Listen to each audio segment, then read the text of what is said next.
Last but not least, let's talk about the importance of creating a positive candidate experience.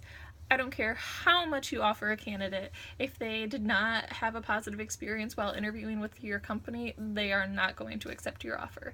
During the interview process, it's kind of like a glimpse into what it's like to work for your company, and if it's scattered and just an unpleasant experience, they're not going to want to work for you. So here's a few things that we can try to do to ensure that candidates are having a more positive experience with our company.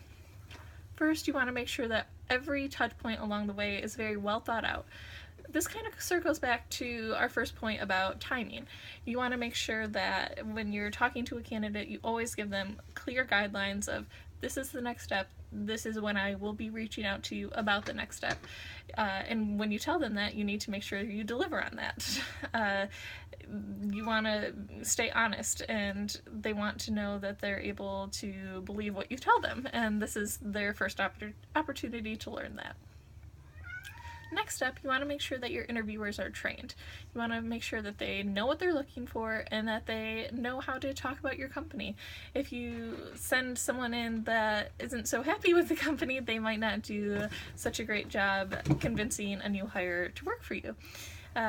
It's very important because these are the people that we're putting on our front lines.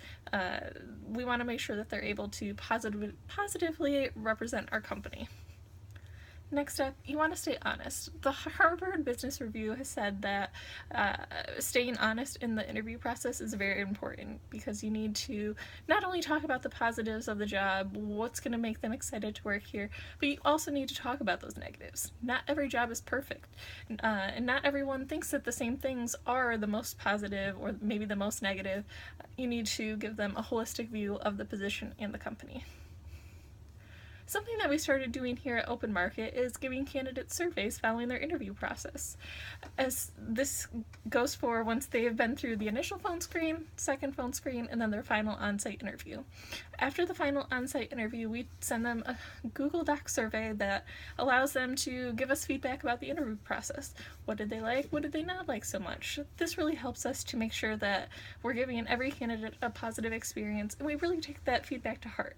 How can we improve our process to make sure that the next person doesn't have the same problem? These are just a few ways that we can help to ensure that all of our candidates that come in to interview with us are having a positive experience.